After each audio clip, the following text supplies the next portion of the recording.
Asseyez-vous, je vous prie.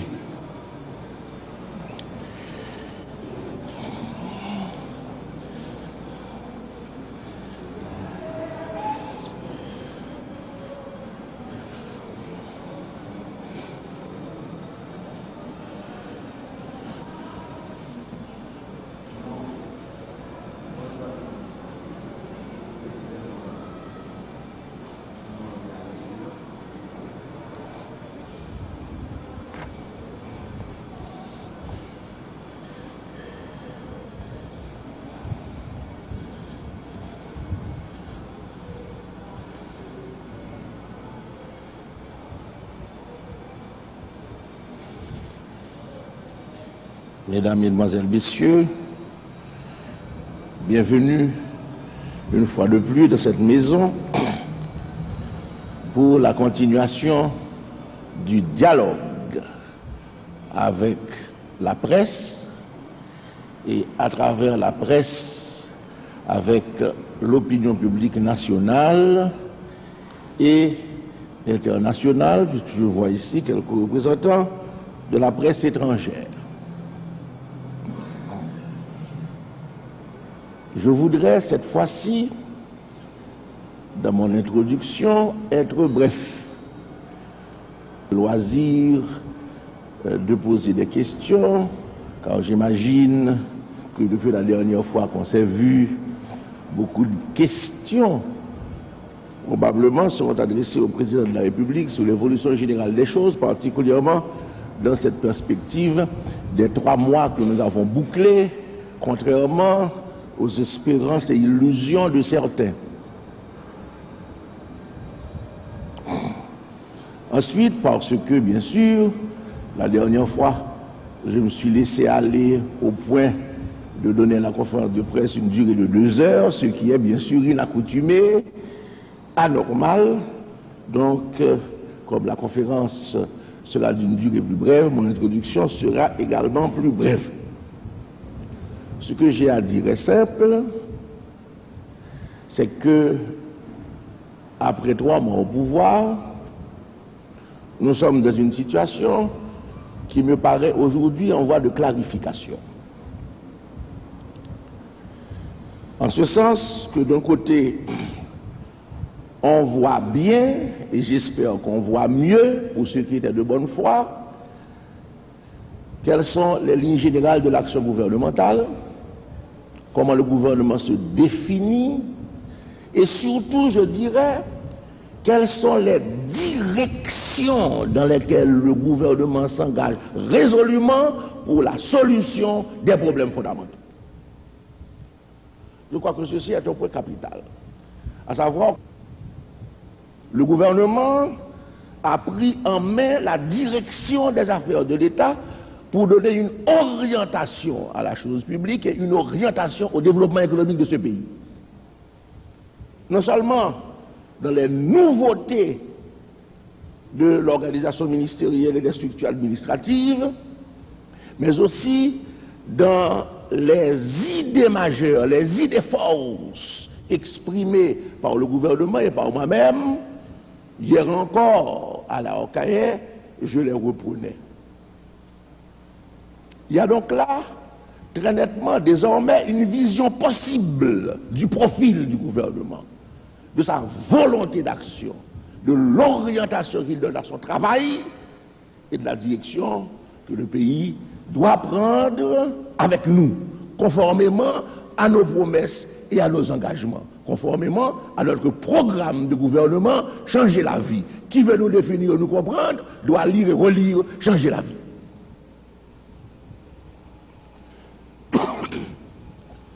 Le deuxième point sur lequel j'attirerai simplement l'attention, c'est que si j'avais parlé de des interventions antérieures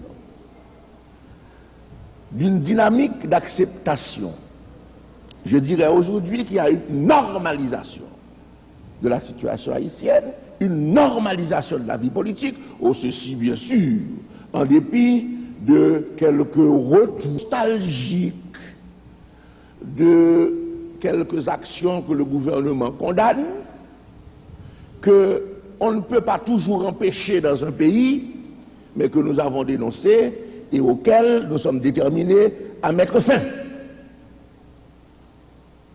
Donc, il ne faut pas voir ce que j'ai appelé souvent des bavures, il faut voir la détermination de ce gouvernement de mettre fin à ces bavures et les dispositifs mis en place pour y arriver graduellement, car rien ne change, encore une fois, en quelques mois, dans des pratiques qui ne datent pas seulement du temps de la dictature du valérienne, parce que ce sont des pratiques parfois attachées à un système politique, économique et social que nous sommes en train de combattre de manière à moderniser ce pays. Il y a donc ce deuxième point.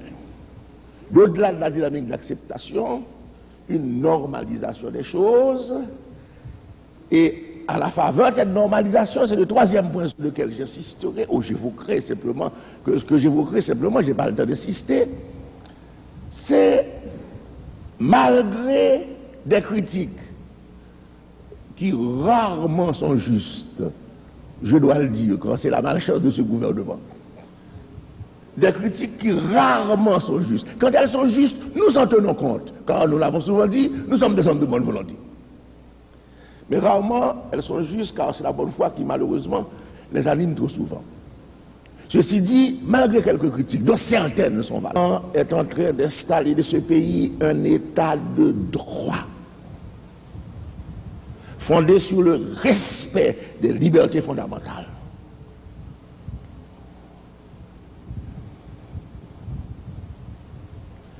Quiconque observe en toute honnêteté la scène politique haïtienne doit reconnaître que la liberté fondamentale existe. Liberté d'expression, liberté de réunion, liberté d'association.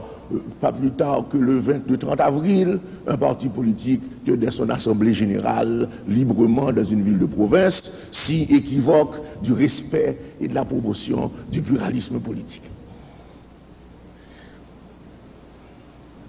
Ce souci de l'état de droit nous amène parfois à fermer les yeux sur des violations qui ne sont pas de notre côté, mais que nous tolérons simplement parce que nous nous disons qu'il faut à tous un temps d'apprentissage, un temps d'ajustement, que l'exercice de la liberté s'apprend, progresse, se perfectionne et que nous arriverons, comme je l'ai souvent espéré et comme je l'attends, à ce point de maturité de part et d'autre où l'exercice des libertés peut se faire sans appréhension dans ce grand dialogue sans lequel il n'y a pas de patrie possible, comme je le disais hier, il n'y a pas de progrès possible non plus. Et j'ajouterai qu'à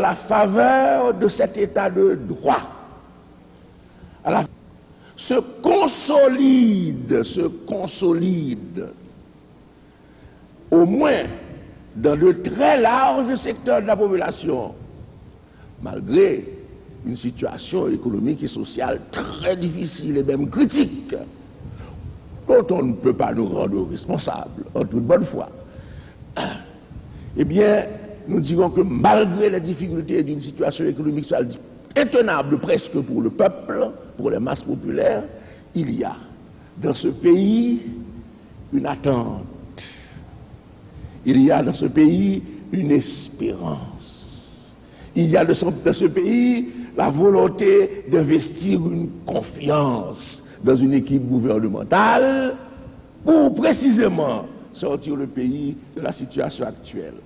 C'est la raison pour laquelle nous qui sommes sérieux au travail, nous gardons imperturbablement l'optimisme dans une attitude de sérénité souriante. Et enfin, je dirais que le gouvernement est au travail, qu'on commence à voir les premiers résultats de ce travail, qu'on commence à voir qu'au fur et à mesure, le gouvernement s'attaque aux problèmes de ce pays sans hésiter, que le gouvernement s'attaque directement à des dossiers brûlants légués par les temps antérieurs, et ce avec courage, car aujourd'hui, pour faire de la politique haïtienne au gouvernement, il faut beaucoup de courage. Oh, dans l'opposition, c'est facile. On n'a qu'à dire ce qui vous vient par l'esprit. Mais au pouvoir, face aux problèmes, compte tenu des moyens, il faut du courage. Et ce courage, nous l'avons. Il y a enfin, évident pour tout le monde, j'espère, le développement de notre ouverture sur l'extérieur, l'ouverture internationale, sur laquelle nous reviendrons très certainement au cours de cette conférence de presse, tant au niveau des principes, tant au niveau officiel, tant au niveau privé. Il y a au dossier de ce gouvernement du côté positif le rétablissement de nos relations internationales, plus que la normalisation de nos relations internationales, et ceci dans un contexte de dignité internationale retrouvée, car nous nous sommes mis à genoux devant personne.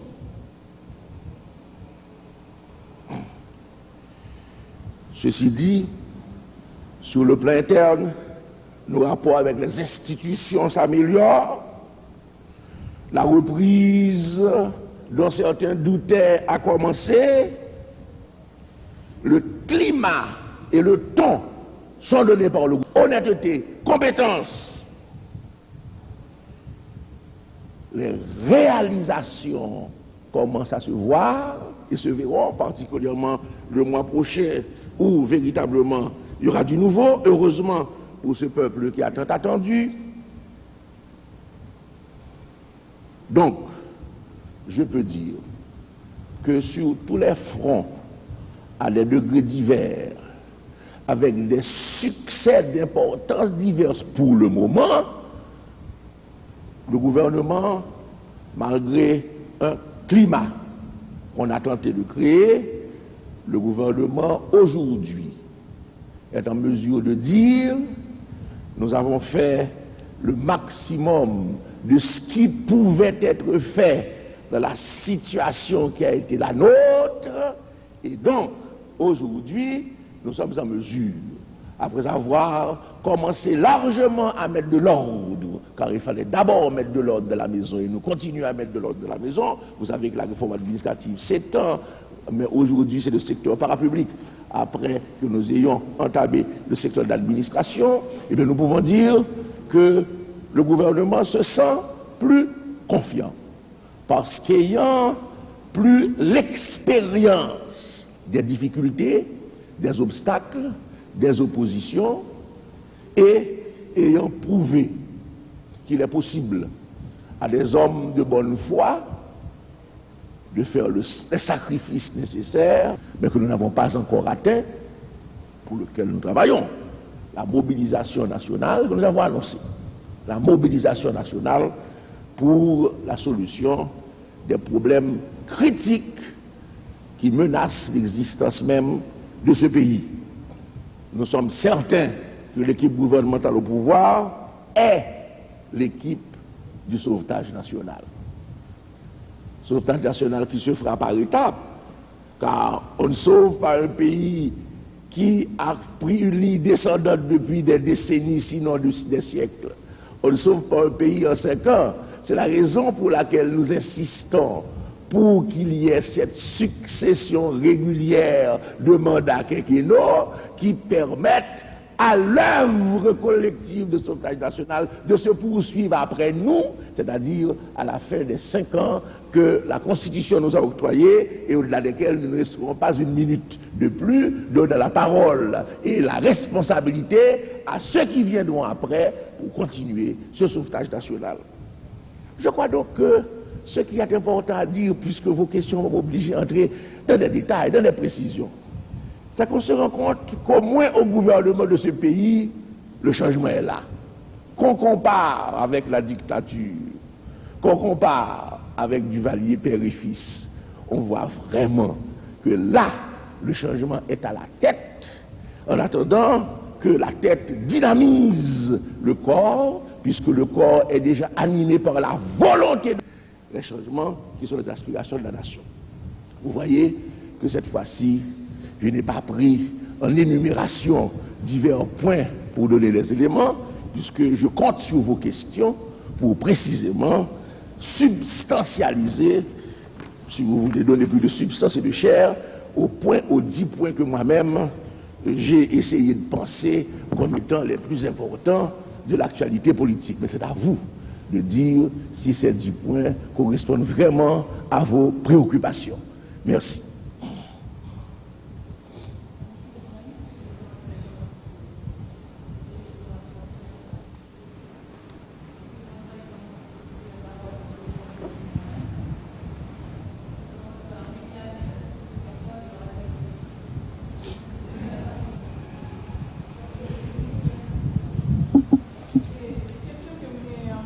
Et Samda Emando, président Maninga, et ou pas parler de lui dans l'exposé qu'on se fait là, mais on connaît que lui n'a pensé, parce que lui n'a pensé tout le monde qui l'a et dans tête peuple haïtien en tout.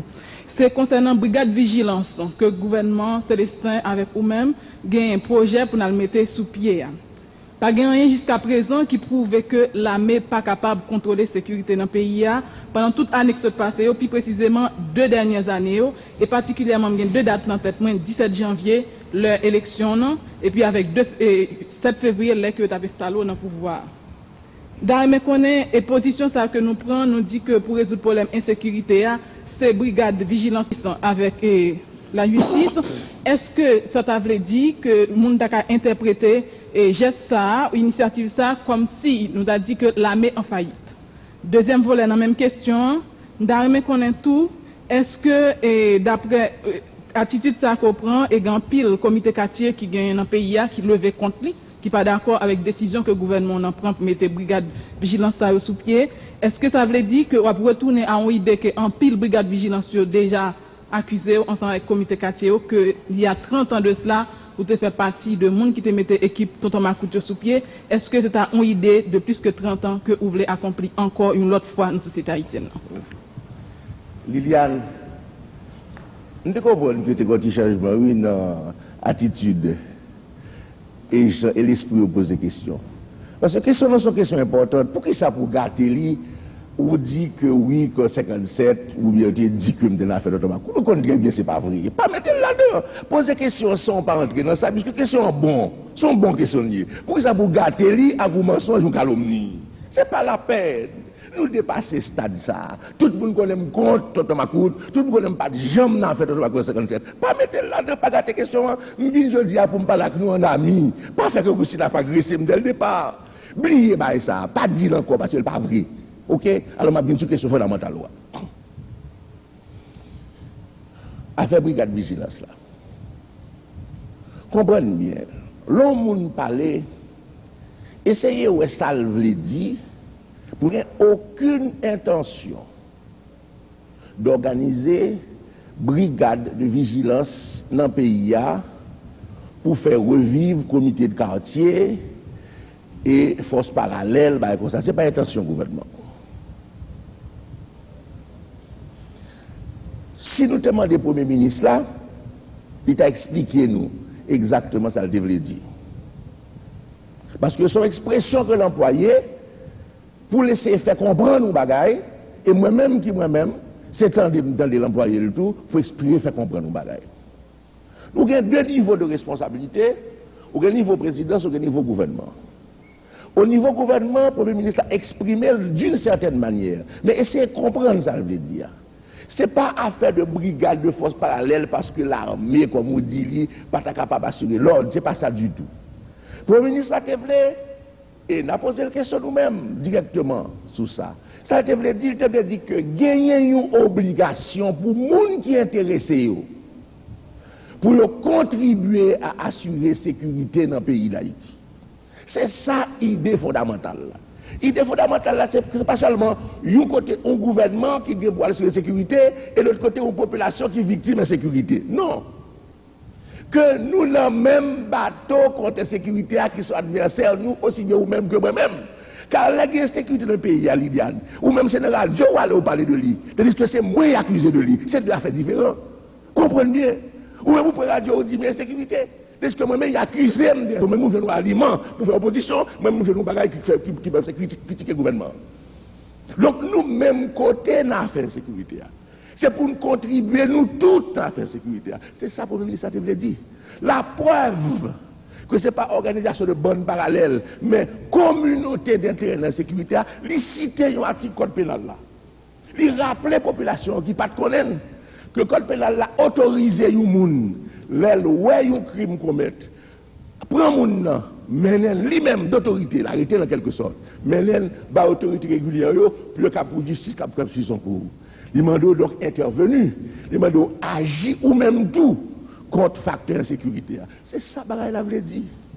Pas chercher à faire le comité de quartier d'autrefois qui était fait de l'action contre l'armée ou qui était dominé par certaines tendances idéologiques, comme ça.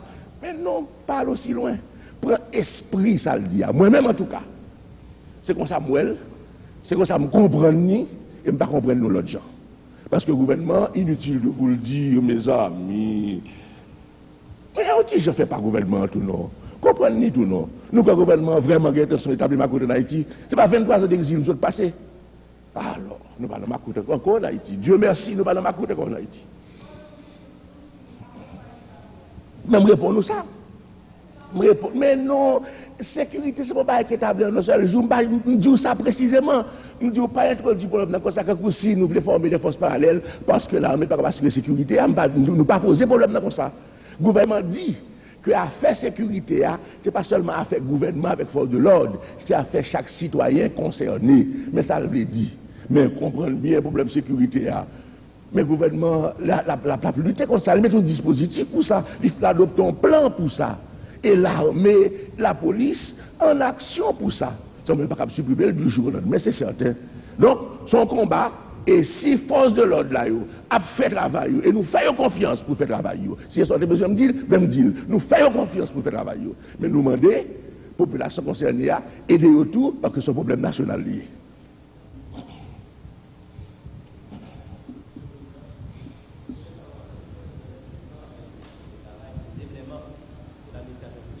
Jusqu'à présent, on n'a pas senti les effets.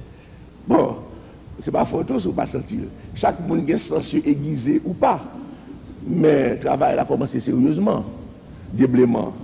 Évidemment, il y a des gens qui comprennent que d'un seul coup, nous avons provoqué tout le monde. C'est évident que non. Réforme administrative, encore une fois, insister là-dessus. Ce n'est pas révoquer le monde. C'est d'abord mettre structure en place, et ensuite, bien sûr, c'est changer le personnel. Mais dans plusieurs départements, le personnel est changé.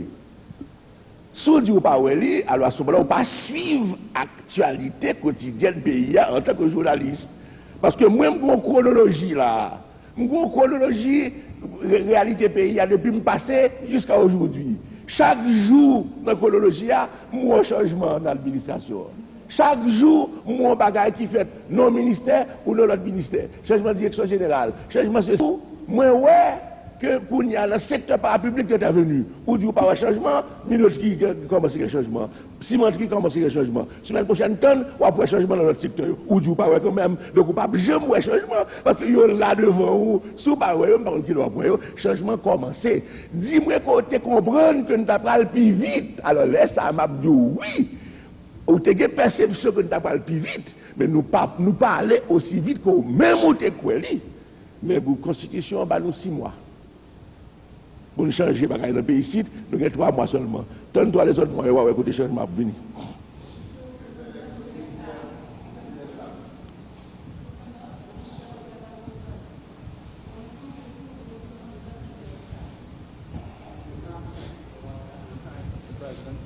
The first 100 days of a new administration are considered crucial in most countries because they set the tone and the pace of the government. Can you summarize your accomplishments? Your first 100 days expired this week. Can you summarize the accomplishments of your first 100 days, please? If I start to answer your question, I think that all the press conference will go through on it, because I just mentioned 10 points, which are important for us, and I don't think I should go through that now. You will find very soon all these points developed by the government in the press. We have 10 points on which after 100 days in power. But let us wait a little bit. If we don't have any other specific questions, I can come at the final of this press conference to give the full answer to that. But the full answer will take 1 hour.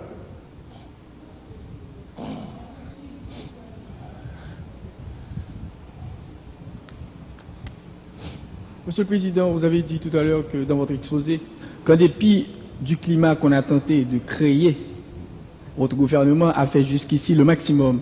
Alors, pouvez-vous nous identifier ce secteur? Oh, il ne s'agit pas d'identification de secteur, mon ami. Nous avons dépassé ce stade. Nous sommes en train simplement de constater qu'effectivement, il y a eu des tentatives. D'abord, la sécurité dont on parlait tout à l'heure. Certains du gouvernement aussi l'interprètent de cette façon, mais certains hors du gouvernement l'interprètent comme des tentatives de déstabilisation politique. Vous savez, quand on constate que nous sommes sur la bonne voie, quand on constate que la paix des rues s'installait de plus en plus, et précisément c'est un des points, pour répondre à la question de Los Angeles Times, c'est un des points que nous avons là précisément, avec les signes de la détente et de la normalisation politique. C'est normal que les gens qui sont contrariés par ce succès du gouvernement essaient précisément d'attaquer sur ce front de manière à ce qu'on dise, vous voyez, il n'y a pas de normalisation, il n'y a pas de détente, on retourne dans la situation antérieure. C'est normal. Je pense que ce n'est pas de bonne guerre. Puis on comprend que certains nostalgiques du pouvoir aient pensé que c'était de leur devoir politique d'obstruer la voie du gouvernement et d'empêcher la reconnaissance de ses succès. C'est ainsi que je l'interprète. Ces secteurs peuvent être divers, vous savez. Vous m'avez demandé de les identifier, mais comme vous êtes au milieu même de l'opinion publique, vous avez entendu les mêmes rumeurs que moi, même si vous n'avez pas les mêmes informations que moi. On sait qu'il y a au moins dans ce pays 2 à 3 secteurs qui ne voudraient pas voir ce gouvernement réussir. On le sait. Ce n'est pas la peine de les identifier spécifiquement comme quoi voici le camp des adversaires. On sait qu'il y a des individus, des groupes à l'intérieur de certaines tendances qui n'aimeraient pas voir ce gouvernement réussir. J'ai appelé ça la dernière fois, si vous vous rappelez, une attitude antinationale. Si vous vous souvenez. Le micro, s'il vous plaît. Merci. C'est Dr. Louis Charlet, USA Today et WVFM, Université de Michigan. Monsieur le Président, Excellence, depuis les événements du 29 novembre 1987, l'administration américaine a réduit drastiquement l'assistance économique et rappelé ses conseillers économiques et militaires qui étaient en Haïti. Ces décisions ont suscité des tensions diplomatiques entre l'administration Reagan et le Conseil national de gouvernement d'alors. Une indication manifeste de l'existence de profonds malaises diplomatiques entre les deux gouvernements. Monsieur le Président, pouvez-vous nous dire s'il s'est produit un réchauffement dans les relations haïtiano-américaines depuis votre accession à la présidence d'Haïti? Et s'il vous plaît, Monsieur le Président, est-ce que les canaux diplomatiques au niveau du département d'État entre les deux gouvernements pour les consultations périodiques et régulières? Merci beaucoup. Bien. Merci de votre question. Ça touche encore, vous voyez, comme j'avais raison tout à l'heure, de ne pas me lancer sur mes 10 points en réponse à Los Angeles Times. Les questions viennent au fur et à mesure. Sur le plan de l'ouverture internationale, il n'y a pas de doute que la situation s'est améliorée avec nos partenaires d'Amérique du Nord où il y avait quelques nuages sombres. Nous allons maintenant, au-delà des éclaircies, vers ce que je considère comme le retour au beau, et j'espère que ce sera un retour au beau fixe. Faisons une distinction très nette pour répondre à votre question directement. Vous avez cité votre question très justement sur le plan des relations diplomatiques. Je peux vous dire qu'il n'y a jamais eu de problème dans ce domaine. Si nous prenons les relations internationales du pays avec les États-Unis, il y a 2 aspects très nettement distincts. Il y a d'un côté les relations diplomatiques proprement dites, et de l'autre côté le problème de l'aide. Comprenez bien, l'aide n'est pas une partie absolument indispensable aux relations internationales. Beaucoup de pays ont des relations internationales normales sans qu'il y ait de programme de coopération entre eux. Donc, votre question s'adresse directement à des institutions comme le département d'État, le Pentagone, et la Maison-Blanche. Nos relations sont bonnes. Il y a une ambassade ici qui fonctionne, avec laquelle nous avons de bonnes relations. Les déclarations faites par l'administration américaine, la branche du pouvoir exécutif, fort que nous avons entrepris depuis le 7 février 1988. Il y a eu les déclarations du secrétaire d'État Schulz lui-même. Il y a eu les nombreuses déclarations, d'Elliott Abrams. Il y a eu les déclarations de Holwill.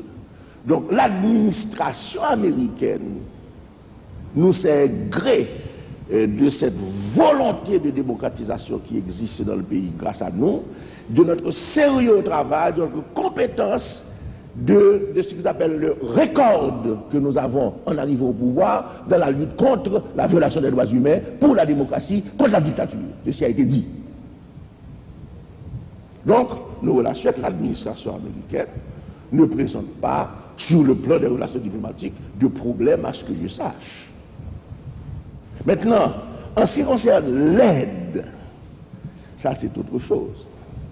En ce qui concerne le problème de la coopération, nous sommes, c'est l'évidence même, victimes de la situation que nous avons héritée.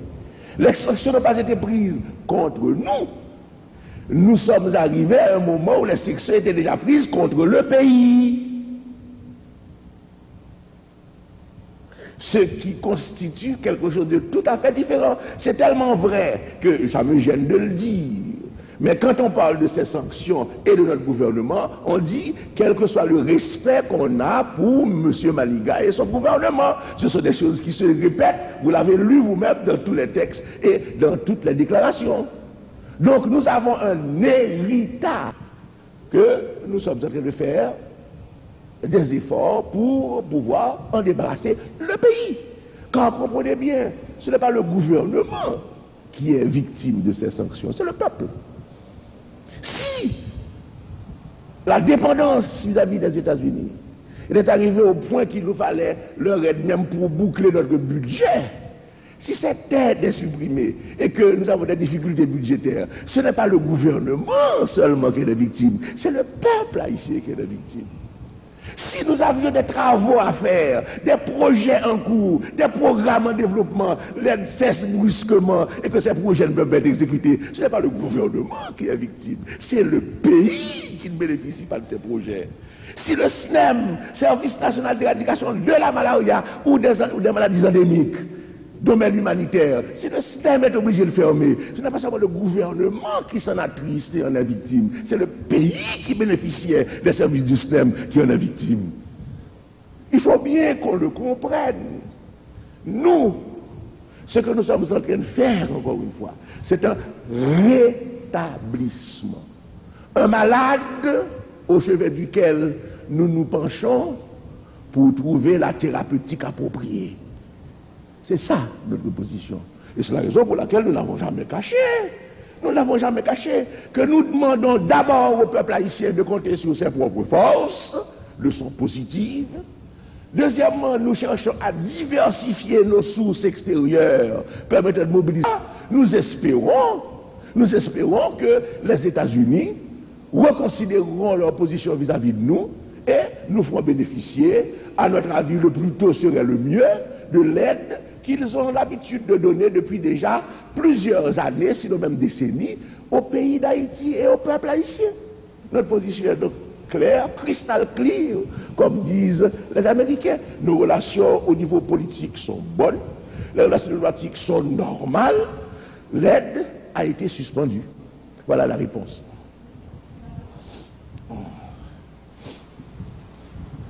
Président Maniga, nous t'arrêtons ou éclaircissons sur ça. Le gouvernement Henri Nanfiat a quitté dans la caisse de l'État pour le gouvernement 3 mois. Là. Et en plus, nous espérons que vous êtes capable de nous un éclaircissement sur les affaires de séparation, l'armée avec la police, que la Constitution a consacré. Parce qu'en pile le monde pour qu'on éclaire sur la question ça. Bien. Sous question, ça gouvernement TDC, c'est le ministre des Finances là pour nous poser question. C'est lui-même qui est compétent pour nous précision à demander. Nous-mêmes, au niveau que nous situons, parce qu'il ne faut pas oublier, il faut adapter nous à la nouvelle constitution. Avant la constitution, ça, nous devons demander le président n'importe qui bagaille, parce que il a des compétences président. Qu'on n'y a pas oublié que nous avons une constitution, qu'on a un gouvernement et un pouvoir exécutif. Moi-même, c'est chef pouvoir exécutif. Il y a chef gouvernement de la République et il y a ministre qui est attaché adressé au gouvernement à travers le ministre des Finances. Ça, capable de dire au niveau qui parle. C'est que le gouvernement CNGA a déjà fait face à une situation difficile. Pas oublier qu'en pile mesure qui prise par le gouvernement antérieur là. Nous parlons de transmission de pouvoir qui fait nos situations d'affluence, nos situations de guerre comme notre trésor, pas du tout. Il était déjà en difficulté. Pas oublier que le ministre de la Tour, mais c'est lui-même qui était coupé frais de fonctionnement de l'administration publique. Dans certains cas de 60%, certains cas de 65%. Pas oublier ça. Donc il était déjà en difficulté, là, il va le pouvoir. Pas oublier que même l'armée d'Haïti, attention, et m'a dit parce que son problème sérieux lié, même l'armée d'Haïti, victime des coupes tellement terribles, que deux bagages, comprennent bien, important ça m'a dit. Pour lui, il y a un problème carburant pour fonctionner. Et deuxièmement, il y a une messe. Ou ça, messe, c'est manger soldat. Messe soldat qui te coupé. Donc, c'est ton situation. Si l'armée lui-même, si l'armée est au pouvoir, tu es obligé de faire ça pour propre armée. Comme décision d'austérité, nous pensons bien que là, il passe nos pouvoirs dans conditions difficiles. Et on connaît que passer nos pouvoirs dans conditions financièrement difficiles. Ça, c'est évident. C'est clair. L'un pays dépendant, l'autre point que le budget dépend de lui. Achat en devises étrangères dépend de lui. Et puis ça coupé. On ne peut pas dire situation, une situation qui arrive aujourd'hui. C'est une situation grave, mais les gens qui nous te connaissent, c'est grave, parce que même déjà, pour faire face à la gravité, ils ont pris des mesures extrêmement sévères au ministère des Finances. Donc ça, on est capable de dire oui, nous recevons une situation financière difficile, une situation économique difficile, c'est vrai. Et c'est à partir de ça que nous-mêmes, nous commençons à travailler, c'est-à-dire à partir d'une situation négative. Le ministre des Finances a déjà, une fois, il n'a pas le parti, il était fait une déclaration sous ça, même sûr que nous sommes capables toujours adresser nous à lui pour avoir des précisions, parce que ce n'est pas toujours le président qui est toujours sur la ligne de front, sur toute bagaille, à tous les niveaux. Bien. Donc, vous ajoutez un petit bagaille dans la question, non? Pour ne pas faire le deux comme si c'est seule l'idée, mais en réalité c'est deux. Qui deuxième aspect? Avec police là, oui.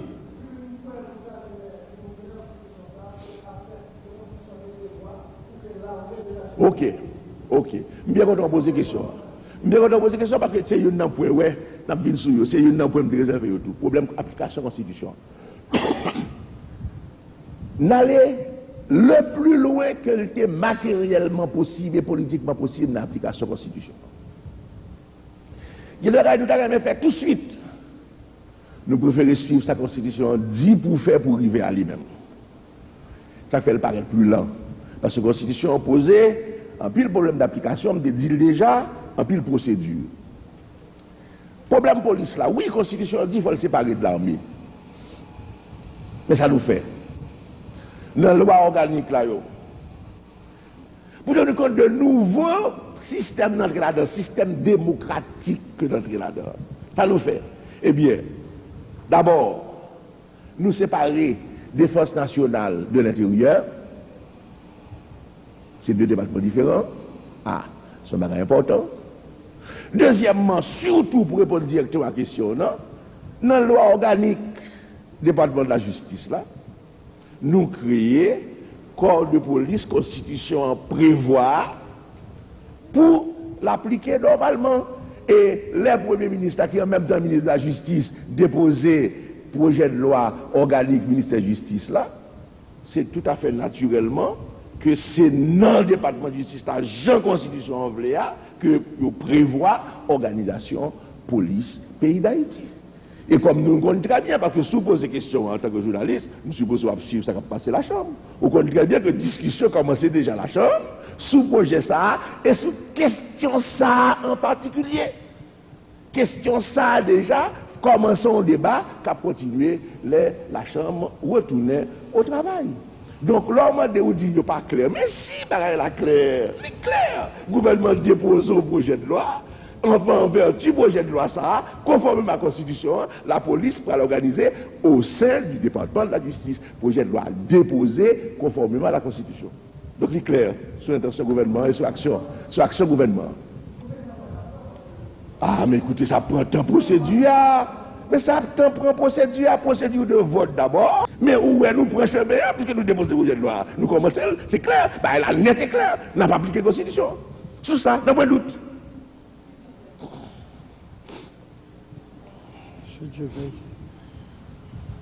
Monsieur le Président, a dit des hommes de politique, quand un gouvernement fait des publicités sur des plaquettes, sur les murs ou écrits de quelconque, c'est dire que ce gouvernement ressent d'ailleurs sa faiblesse.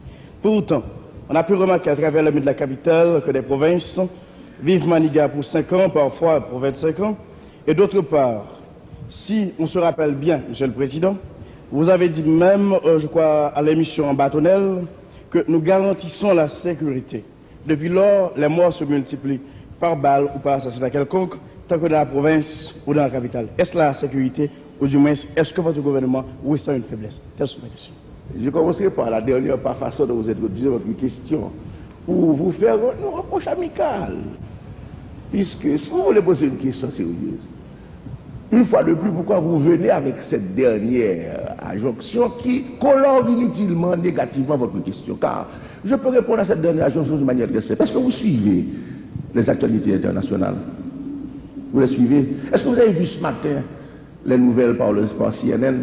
Est-ce que vous avez vu les problèmes de sécurité qui se posent aux États-Unis et qui ont été exposés par les populations, par les communautés? Est-ce que vous allez dire du gouvernement de Reagan qu'il n'assure pas la sécurité du pays? Eh bien écoutez, ne confondez pas les choses. Savez-vous ce qui se passe dans les grandes démocraties au point de vue meurtre dans les rues, assassinats? Donc ne posez pas la question sous cet angle. Dites-moi plutôt, et ça je l'admettrai, dites-moi plutôt oui, il y a une insécurité qui se dans le pays et qui est préoccupante. Je vous dirai oui, elle est préoccupante pour le gouvernement, elle est préoccupante pour vous, et nous devons prendre toutes les mesures pour y mettre fin. Ça c'est certain. Vous parlez de publicité encore. Voilà, de toute façon. Voyez-vous, il y a une éducation politique à faire entre nous. Vous voulez dire que signifient ces affiches qui sont sur les murs? Pourquoi? Vous commencez par dire que c'est parce que le gouvernement sent sa faiblesse. Mais pourquoi? Les gouvernements qui font leur publicité, leur propagande, sentent leur faiblesse à cause de ça. Quand on veut faire valoir quelque chose, c'est une faiblesse, mais au contraire, c'est une force. Et d'ailleurs, cette histoire que vous avez vue sur les murs, pourquoi vous l'attribuez au gouvernement? J'avoue que je ne comprends pas. Comme c'est le gouvernement qui a ordonné de mettre Jésus voulait Maniga pour 5 ans. C'est parce que des gens avaient mis Jésus sur les murs à des intentions énigmatiques, sinon suggérant quelque chose de subversif. Les partisans du gouvernement, car il y en a, Dieu merci, qui sont vigilants, ont ajouté à Jésus voulait Maniga pour 5 ans. Mais pourquoi voulez-vous régler cette question au gouvernement? Alors vous croyez que nous irions donner l'ordre de mettre les Maniga pour 5 ans? Non, nous ne nous occupons pas à ce niveau, croyez-moi. De minimis non curat pretor.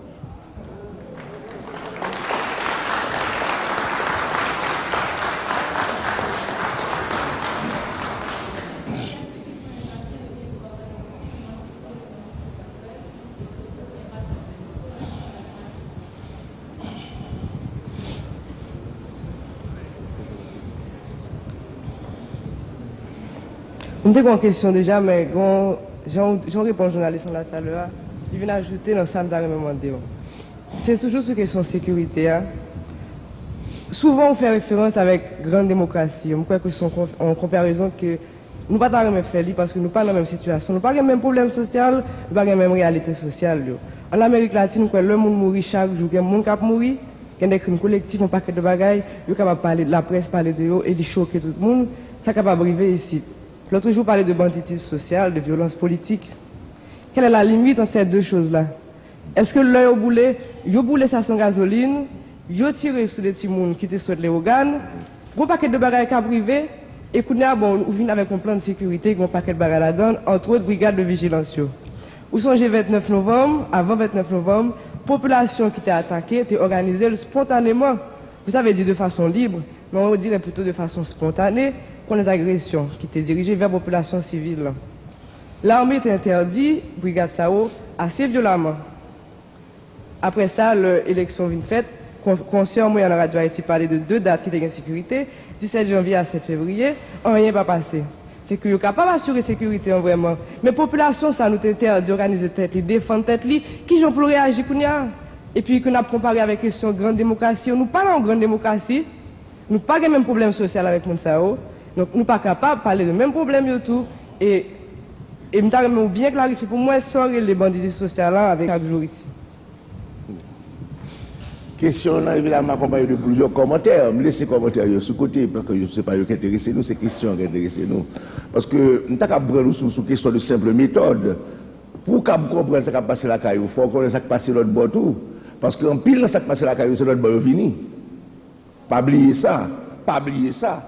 Et d'ailleurs, vous parlez de grande démocratie. Pas seulement parler de grande démocratie. Nous citons les États-Unis comme exemple, les Américains posent une question. Si on Venezuela pose une question, je pose le Venezuela. Mais si on hindou pose une question, je cite un hindou. Si on nègre de Conakry pose une question, je cite Conakry. Si on homme d'Abidjan pose une question, je cite Abidjan, car Abidjan, son pays sous-développé lié, son pays du Sud, il y a une sécurité là, du tout. Parce que c'est pas seulement grande démocratie qui n'a pas de problème. Pays qui même bon avec nous, qui fait face à problème, ça a tout. C'est normal pour comparer. C'est une question de méthode, mon ami. Attention. Ce n'est pas seulement la grande démocratie qui a sécurité, c'est par le monde qui a sécurité. C'est une. Maintenant, où les revenus sont affaires de brigade. Nous répondons à une question déjà. Où tu es là, ou pas de en retard. Pas revenir sur ça. Poser question non plus directement. Et venir dans l'essence question pour répondre à l'essence question. Vous m'avez dit, je ne pas privé sur question, je comprends une question, je vais chita, je comprends une question. Je veux simplement venir sur l'essentiel question. Pas faire des fioritures négatives inutiles. Question, c'est qui frontière guerre entre violence sociale et violence politique. C'est ça la question. Mais posez la question, posez-le comme ça. Posez-le clair. Ou tu as dit ça seulement, tu peux épargner mon appel temps. Bon. Il y a une violence qui naît de conditions sociales dans le pays. Et nous, dans les conditions sociales, ça veut pas presque plus de 1 million d'habitants. Son agglomération de plus de 1 million d'habitants. Et nous connaissons qui gens en Haïti, il y a pauvreté. Qui gens en Haïti, ce n'est pas pauvreté, non seulement qui ça, c'est écart de richesse qui baille ça. Or, Haïti, il y a un pile d'écart de richesse. Donc, c'est normal attention, normal au point de vue sociologique, parce que pas pour aller faire me dire que je ne pas dire, pas dire c'est normal au niveau moral ni juridique. C'est normal au point de vue sociologique qu'on a un banditisme social développé. Ancienne société d'Haïti, Thomas, petite société traditionnelle, petite société bucolique, petite société ça, malheureusement, en ce qui concerne Port-au-Prince, il finit. Afin que vous bon chita devant la caillou, porte ouvrie, ou al dormir, porte ouvrie pour quitter les rentrées. Malheureusement, il finit. Mais il finit quand il finit Venezuela tout. Venezuela était comme ça il y a de ça 50 ans, 40 ans. Quand il y a le monde, Venezuela a posé, fait lui. Son genre de vie qui finit pour qui ça? Parce que il y a une concentration urbaine avec concentration de problèmes. Donc, un banditisme social qui naît non seulement à la racine et chaos sociaux, les gens n'ont pas de bagailles, et puis lui-même n'y pas gagné. Donc, c'est normal, mais à normalité, encore une fois, sociologique. Mais deuxièmement, bon bagaille qui est important, c'est que le monde est un livre ouvert. Les gens regardent des cinémas, les gens regardent des télévisions, ils hold up. Et faites démonstration. Les gens hold up. Les gens qui je ça vous faites. Il y a des gens qui étaient à l'étranger. Il y a des gens qui étaient à l'étranger, qui rentrent, nous connaissons. Bon bagage que nous capable de dire parce que c'est vrai, ça va me connaître. Nous connaissons déjà des gens à l'extérieur qui t'ont préparé pour ça, les rentrer.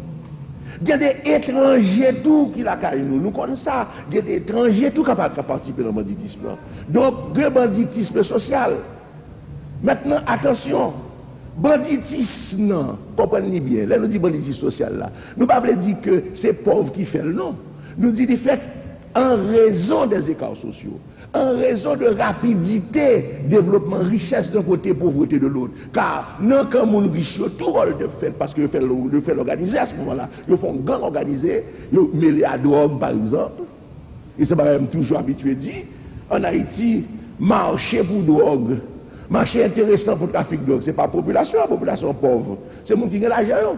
Donc, on a déjà une première rencontre entre banditisme qui naît de écarts sociaux et affaire de drogue.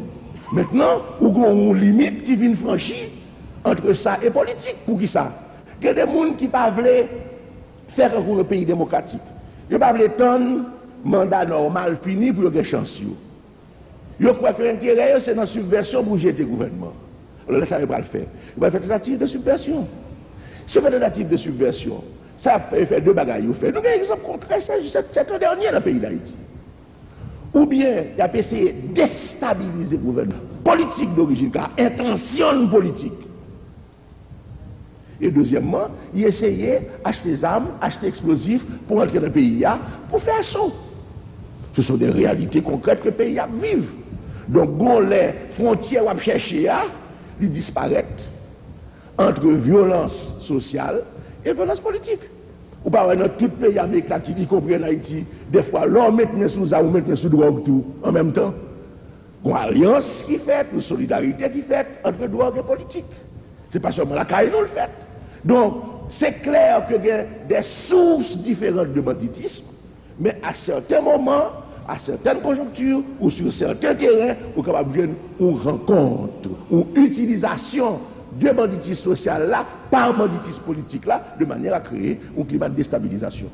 Donc des fois, le gouvernement est obligé de considérer que le banditisme politique là plus grave, parce que c'est lui qui veut déstabiliser le système pays, tandis que le banditisme social là, lui-même, ils sont à faire, ou à résoudre au fond, ou combattre l'inégalité sociale dans le pays. Les gens joignent travail pour manger, pour satisfaire besoins. C'est comme ça qu'on combat le banditisme social là. Mais ce n'est pas le même genre ou combat le banditisme politique.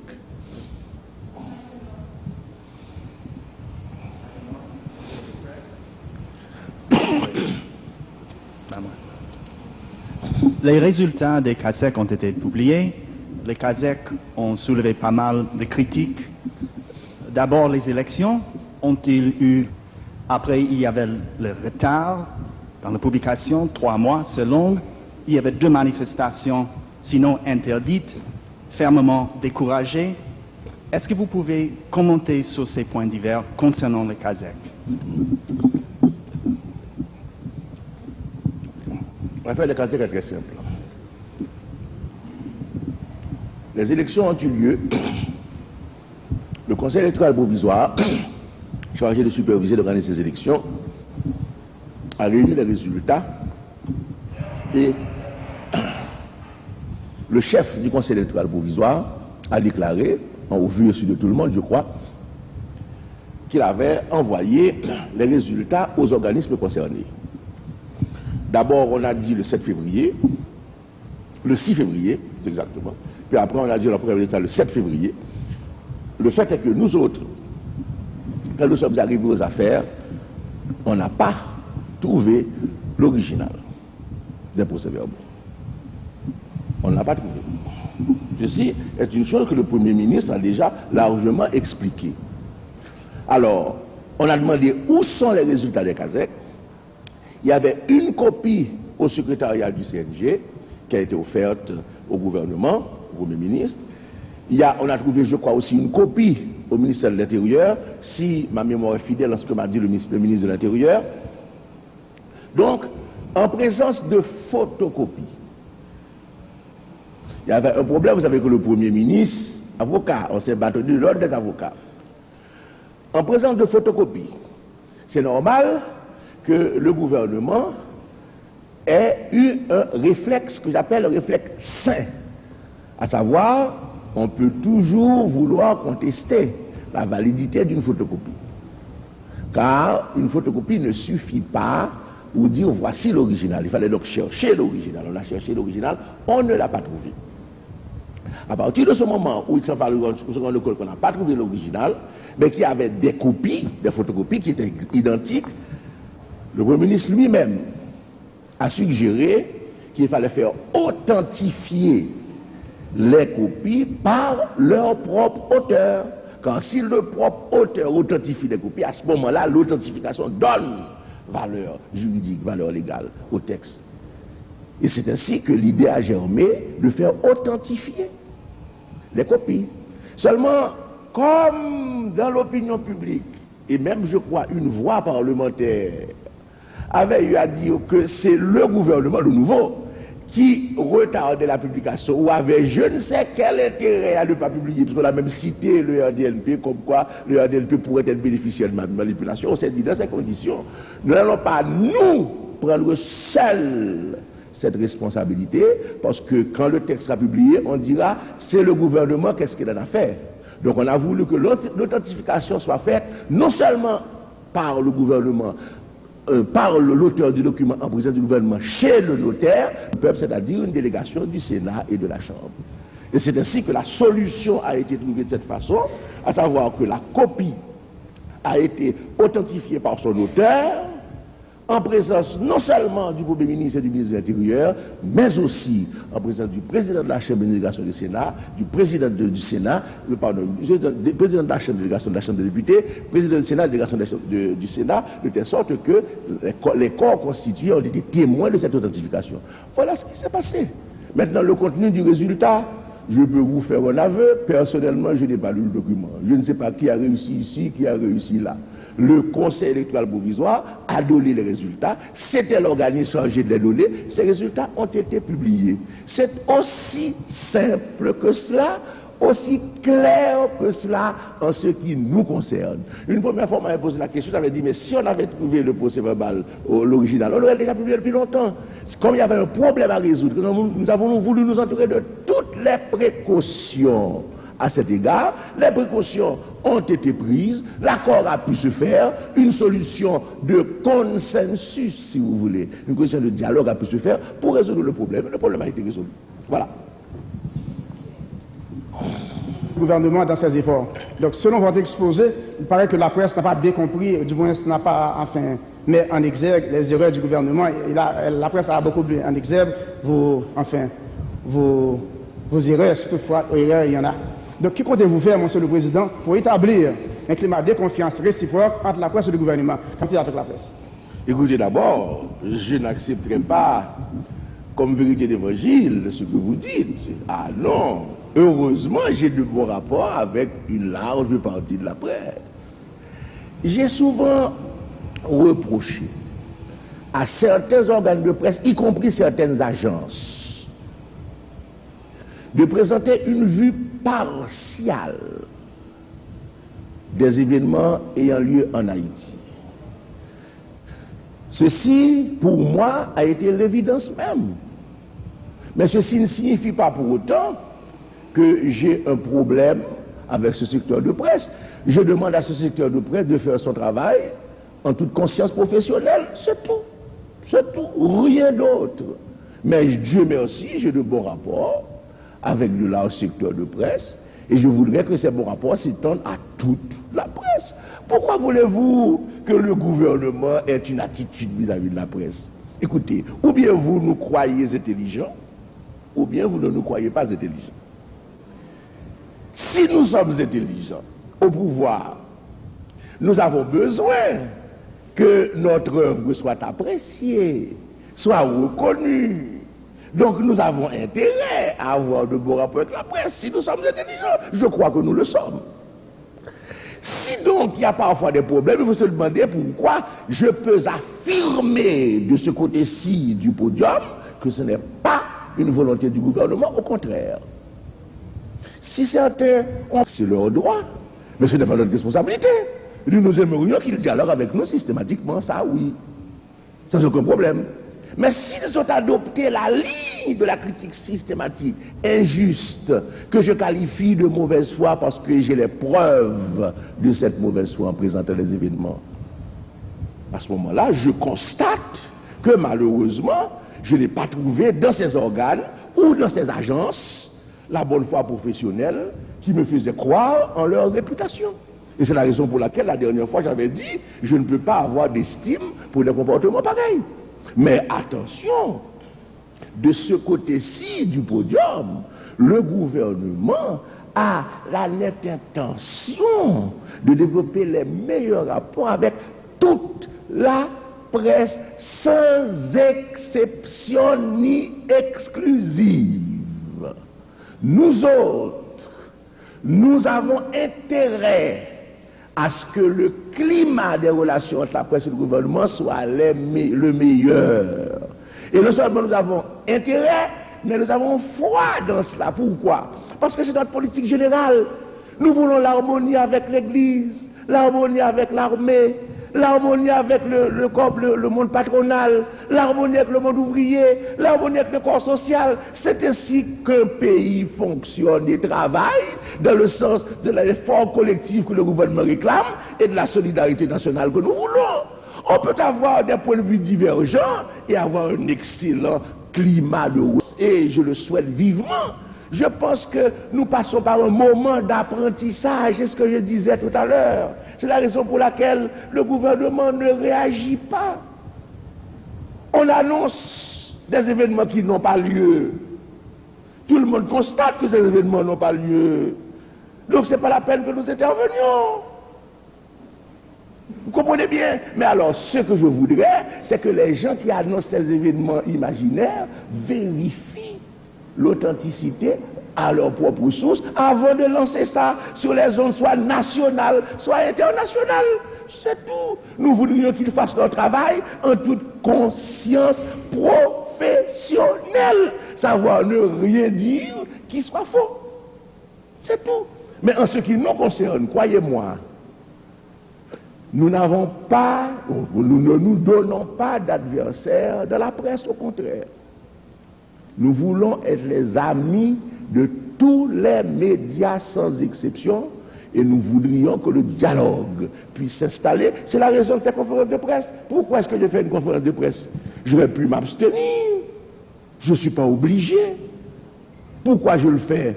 À la recherche du dialogue. Et pourquoi quand j'interviens, je dis, mais ce n'est pas la peine de mettre cette petite pointe négative à la question. Vous pouvez poser la question simplement. C'est parce que j'espère qu'on peut poser une question objectivement qui établisse l'esprit du dialogue et non pas l'esprit d'attaque. Car nous n'en sommes pas là. Nous n'en sommes pas là. Nous sommes des hommes de bonne volonté et du bien national. C'est tout. Donc, mes rapports avec la presse, croyez-moi, ne dépendront pas de moi, dépendront de la presse. Car moi, tout le monde sait, je suis bien disposé à l'égard de la presse, je suis l'ami de la presse. J'étais un peu moi aussi du côté de la presse, ne l'oublions pas, de la presse militante, que ce soit dans les années 50, où j'écrivais dans le Nouvelliste, où j'écrivais, j'avais même cofondé un journal qui s'appelait Reflet d'Haïti, que ce soit dans les années 70, où j'étais directeur d'un organe de presse qui s'appelait l'Alternative. Donc, moi aussi, je réclame d'être de la presse. Je ne peux pas être contre certains secteurs de presse. Je demande simplement à la presse d'être d'aussi bonne volonté que je suis à son égard, d'être clair, d'être juste, d'être objective.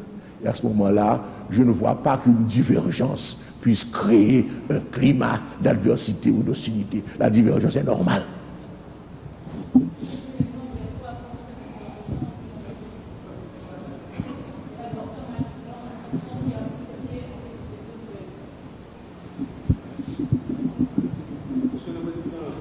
En pile, l'observateur qui est tendance penser, il y a plus et discours qui fait.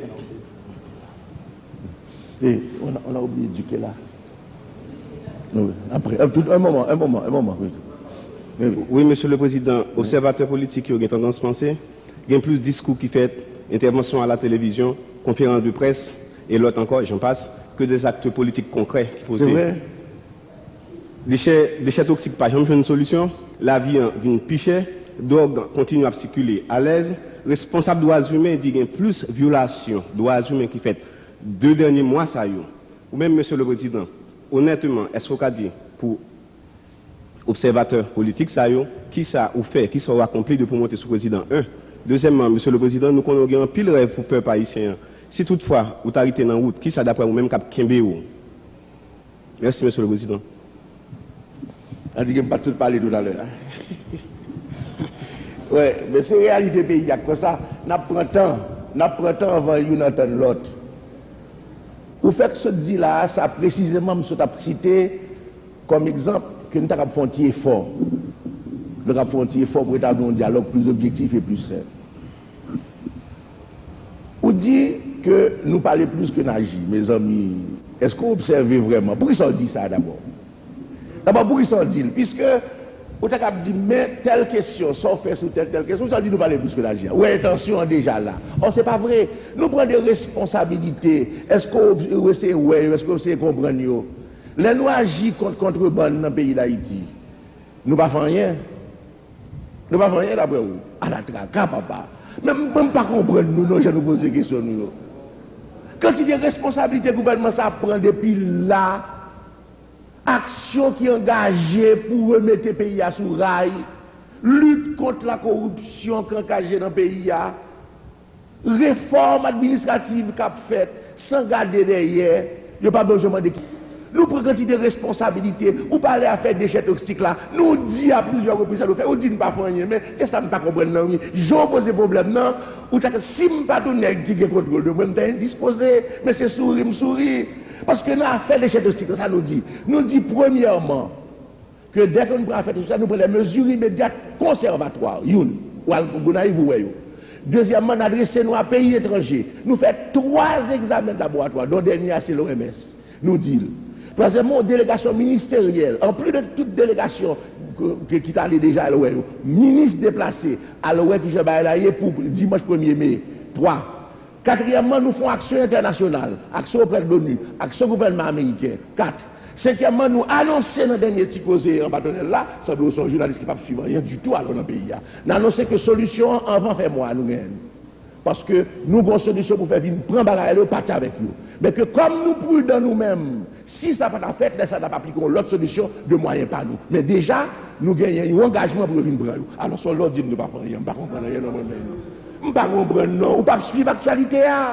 Regarde tout ça nous fait sur une question d'intérêt national et pour dire, le gouvernement plus parler que l'agir. Mais nous agissons sur question. Alors si chaque fois nous préparons la même question, mais exactement chaque fois, quand vous n'avez pas de réponse antérieure, dans le dernier petit cause là, moi dis qui disposition nous prend, m'annonce solution.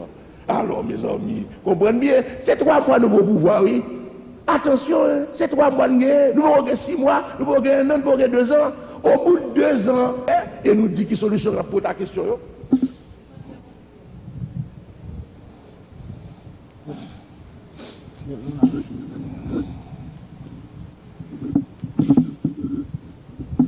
Monsieur le Président, une question qui à la fois touche le domaine des relations internationales et la situation économique du pays.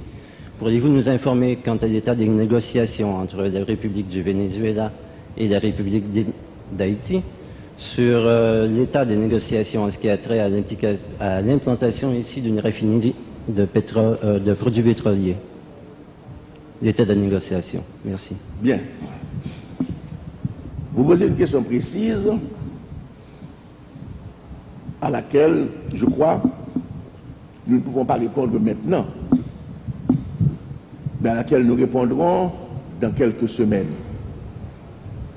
Je peux simplement vous dire que votre question est correcte, que les négociations sont enclenchées et qu'effectivement, nous avons, au niveau de l'avenir pétrolier d'Haïti, des projets auxquels le Venezuela est disposé à coopérer. Mais étant donné que les négociations sont en cours, étant donné qu'il s'agit de questions internationales et pas seulement de simples questions nationales, je prends l'engagement de vous donner la réponse définitive quand les négociations auront abouti. Mais vous avez raison, les négociations ont lieu et nous avons effectivement un projet pétrolier que nous pouvons réaliser. Le monde bien disposé à cet égard.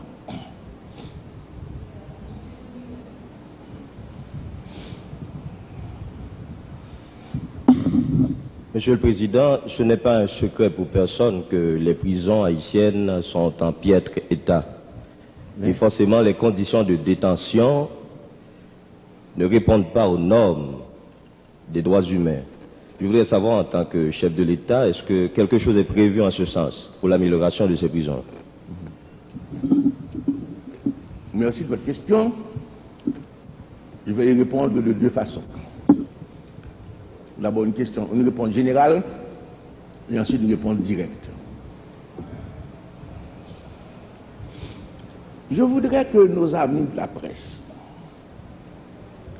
qui ont des questions légitimes à poser, et la question est légitime, en la posant se rendent bien compte que nous sommes un gouvernement de 3 mois, que nous sommes un gouvernement avec des moyens négatifs que nous transformons en moyens positifs, et que donc nous ne pouvons pas déjà avoir résolu les problèmes de ce pays. Nous trouvons le pays dans un état extraordinaire. Les prisons, effectivement, sont dans une situation lamentable. Mais ce n'est pas seulement les prisons. Vous savez, quand j'entends à certaines radios à qui je reproche parfois d'être unilatéral, qu'il n'y a pas tel pôle, tel endroit, les populations de tel endroit réclament une école, les populations de tel endroit réclament un hôpital, le gouvernement, que fait le gouvernement? Mais moi je dis, choses ne sont pas faites. Moi aussi je m'en lamente, moi aussi je m'en préoccupe. Mais étant gouvernement, je cherche les moyens de pouvoir y apporter la solution le plus rapidement possible. Mais quand on le dit à l'heure actuelle à travers les autres, ce n'est pas une critique contre le gouvernement, car nous ne sommes pas responsables de l'état actuel du pays, nous n'avons jamais été au pouvoir. Donc c'est vrai qu'il y a une situation, mais cette situation nous l'avons identifiée. Savez-vous qu'il y a eu 2 visites des prisons faites déjà au nom du gouvernement et que la deuxième a été faite par le Premier ministre en personne qui a été voir l'état des prisons, causer avec les prisonniers et proposer les choses. Le gouvernement l'a fait, le Premier ministre en personne. Autrement dit, nous avons identifié le problème que nous avons bien sûr à résoudre. Mais croyez-moi, vous parlez des prisons, c'est-à-dire d'individus qui ont été sanctionnés pour avoir fait quelque chose et qui se trouvent en purgeant leur peine dans des conditions inconfortables. Mais croyez-moi, allez voir donc les casernes à travers le pays, allez voir les avant-postes à travers le pays, allez voir ces soldats qui sont en charge de notre sécurité, ces soldats qui ont pour fonction de nous défendre, allez voir dans quelles conditions ils vivent. Là aussi, il y a des choses extraordinaires. Moi, j'ai vu certains avant-postes, je suis resté à abasourdi. Je vous l'ai déjà dit. Des avant-postes qui sont 103, quand la pluie tombe, le soldat est obligé de se réfugier. C'est une famille voisine. C'est l'état du pays. Nous identifions les problèmes de manière à pouvoir intervenir. Mais c'est inévitable. Je l'ai souvent dit, nous avons hérité d'un pays délabré. Donc, c'est clair qu'il y a des problèmes. C'est clair que nous devons les résoudre. C'est clair qu'au bout de 3 mois, nous sommes en train d'inventorier systématiquement ces problèmes de manière à ce que nous sachions quoi faire pendant ce quinquennat au cours duquel le peuple compte sur nous pour les résoudre et nous sommes déterminés à les résoudre. Oui, nous attaquerons le secteur pénitentiaire comme nous attaquerons d'autres secteurs à problème de ce pays.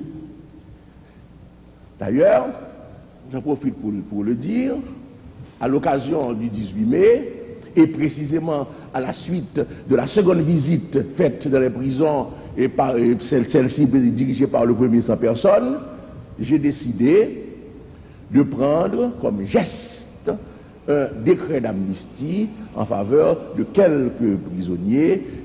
L'arrêté sera publié probablement cet après-midi pour bien montrer que nous sommes en liaison avec cette question pénitentiaire, que nous résoudrons au fur et à mesure que nous nous doterons des moyens de résoudre les problèmes fondamentaux du pays, en comptant d'abord sur nous-mêmes, mais en comptant aussi sur la compréhension de certains pays qui, eux, n'ont pas hésité à nous continuer ou même à nous renforcer leur aide, voyant que nous sommes en difficulté et que nous sommes des hommes de bonne volonté.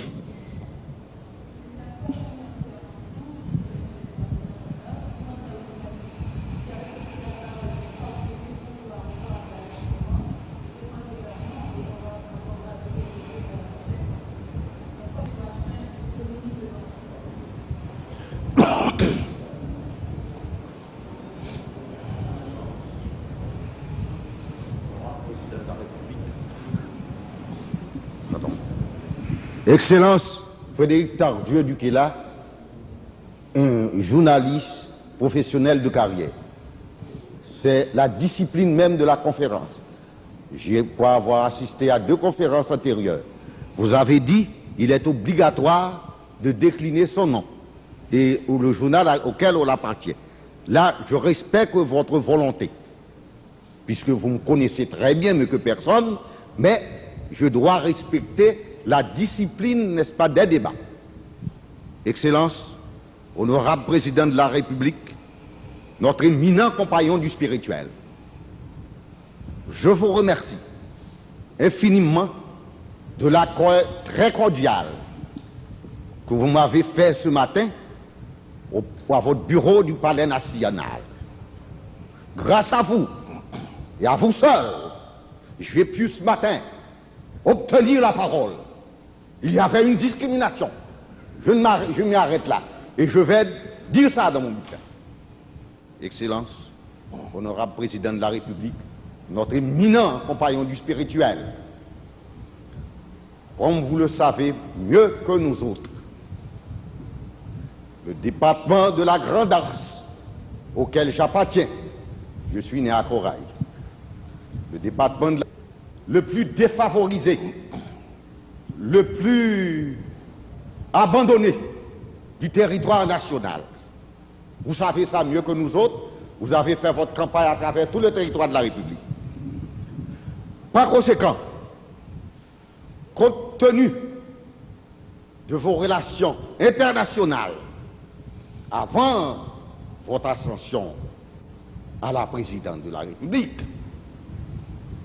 avez-vous envisagé dans les années à venir, je ne dis pas tout de suite, parce qu'un président de la République ne peut pas, dans aucun pays du monde, ne dispose pas d'une baguette magique pour 2-3 minutes et tout est réglé. Je dis, avez-vous envisagé dans les années à venir de doter le département de la Grand'Anse d'une usine sucrière pour que Fontenay soit réellement immortalisé à la Grand'Anse comme le fut celui le feu le président Dumas s'est estimé pour le pont de la Grand'Anse que Jean Brillat avait dit, c'était Alexandre Métadi. Merci beaucoup, honorable président de la République.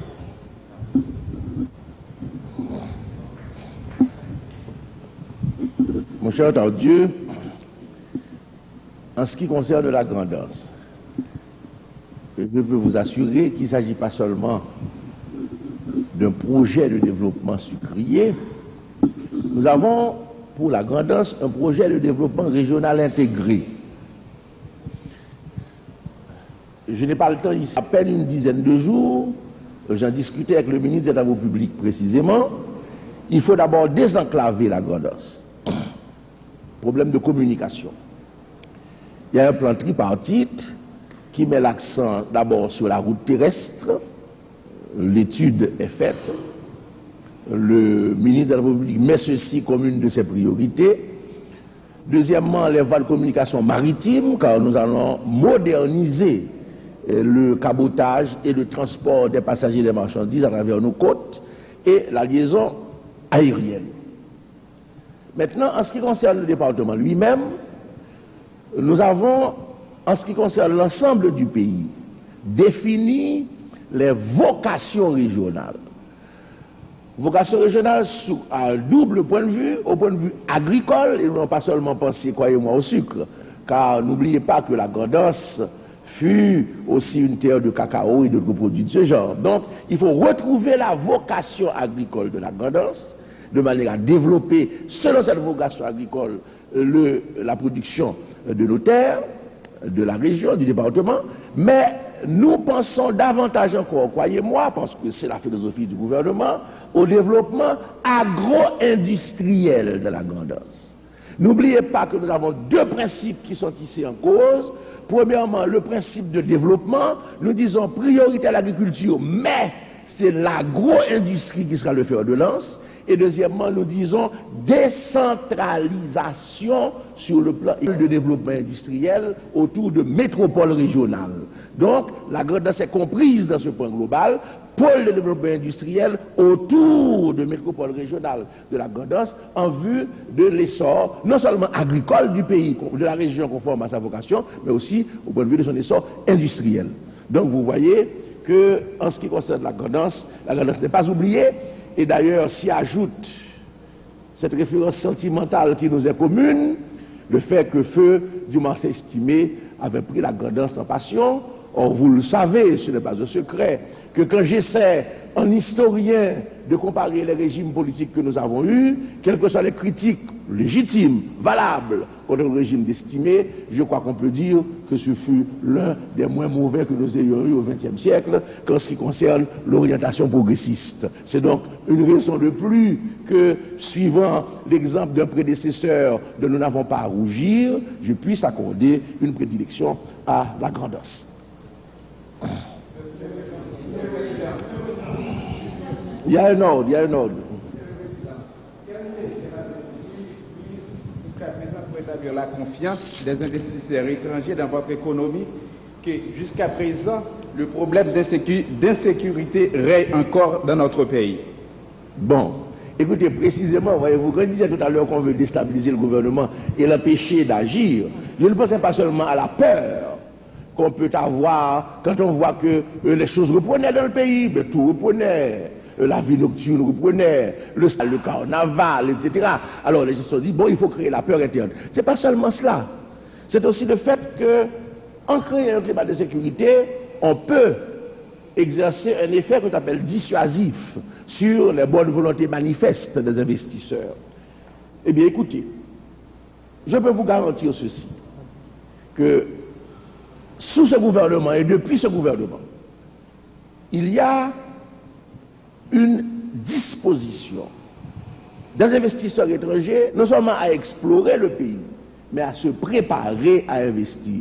Nous avons reçu beaucoup de visites d'investisseurs potentiels importants, américains, canadiens, français, japonais, de plus en plus asiatiques, européens bien sûr, qui sont intéressés à investir chez nous. Et il y a là incontestablement ce que j'appelle les orientations, les directions. Ils sentent qu'il y a au pouvoir à l'heure actuelle une équipe dont la seule présence incite à la confiance.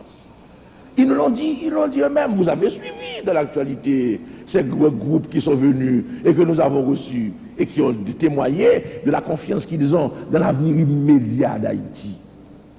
Maintenant, les mesures que nous avons prises, c'est bien sûr d'abord installer un gouvernement qui puisse présenter l'image que nous présentons, réformer les structures, les moderniser, rétablir la confiance, c'est important, confiance du monde des affaires intérieures, confiance des étrangers. Le monde des affaires intérieures, vous avez bien vu ce que nous avons eu, le dialogue qui s'est installé. Il y a aussi l'encouragement à investir avec les mesures d'incitation qui existent en Haïti. Vous savez, il y a beaucoup de projets, vous allez voir ce pays. C'est ce que certains voudraient empêcher. J'ai parlé d'antinationalisme. Vous allez voir comment ce pays va se développer. Et pas seulement à Port-au-Prince, pas seulement dans un nouveau parc industriel port-au-princien ou dans des zones fraîches port-au-princiennes. En province, on a des projets de décentralisation industrielle qui sont déjà plus qu'à l'état d'étude. Des projets qui ont été soumis au gouvernement que nous étudions pour le Nord. Ces projets sont assez avancés. La région des Gonaïves, qui est une région à l'heure actuelle de tension sociale à cause de la misère, eh bien, cette région est promise à un développement selon ces dispositions d'investissement tant étrangers que nationales. Comprenez bien, ce pays est à la veille d'un sérieux démarrage. J'ai parlé hier d'un nouveau grand départ. Au 18 mai, un nouveau grand départ. Si j'avais enregistré les conversations des hommes d'affaires et que je les aurais passées aujourd'hui, vous verrez, c'est eux qui parlent de boom pour Haïti si nous réussissons à maintenir la stabilité politique. C'est eux, c'est pas moi qui parle de ça. Nous disons, on va faire un effort graduel, progressif, à coup de sacrifice, serrons-nous les reins pour avancer, pour maintenir notre dignité et au fur et à mesure résoudre difficilement mais victorieusement nos problèmes. Voilà l'attitude du gouvernement. Mais les investisseurs, eux, quand ils viennent, c'est pas ça. Ce pays est promis à un essor. Et cet essor est possible. Il est là pour demain. Si nous réussissons la stabilité politique, si nous réussissons la confiance, comprenez-le bien. Il y a ces perspectives devant nous. Ces perspectives sont réelles, concrètes, possibles. C'est à nous. À nous. Et quand je dis nous, ce n'est pas seulement le gouvernement. C'est à la collectivité à créer les conditions qui puisse permettre cet essor qui est promis à nos efforts et à nos sacrifices.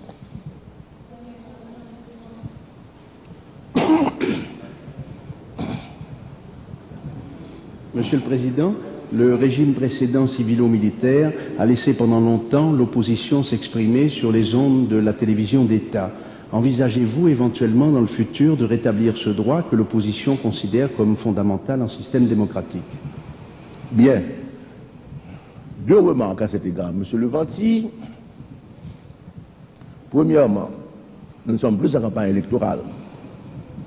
J'espère que vous l'avez bien compris. J'espère que vous êtes de ceux qui l'ont compris.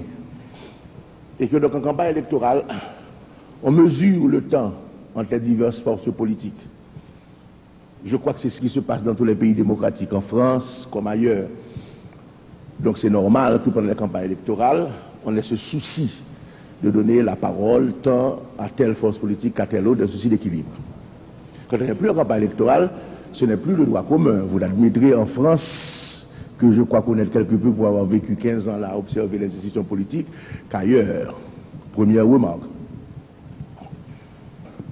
À moins que je ne m'abuse, que depuis que nous sommes au pouvoir, il y a eu des voix d'opposition qui ont pu s'exprimer dans les médias d'État. Moi-même, j'ai souvent été frappé de voir que dans les médias d'État, certains se disaient que moi-même j'avais à corriger au niveau de la vérité en ce qui concerne le gouvernement. Bon, mais je dirais une seule remarque. Nous sommes dans une période de rodage institutionnel, à la recherche de ce que j'appelle le point de maturité et d'équilibre. Je l'ai dit dès la première conférence de presse, je n'ai pas honte à le redire ici parce que je parle en termes humains de ces problèmes. Le jour viendra, et le plus tôt possible, où dans tous les organes d'expression, privés ou publics, le souci de l'objectivité professionnelle sera la norme.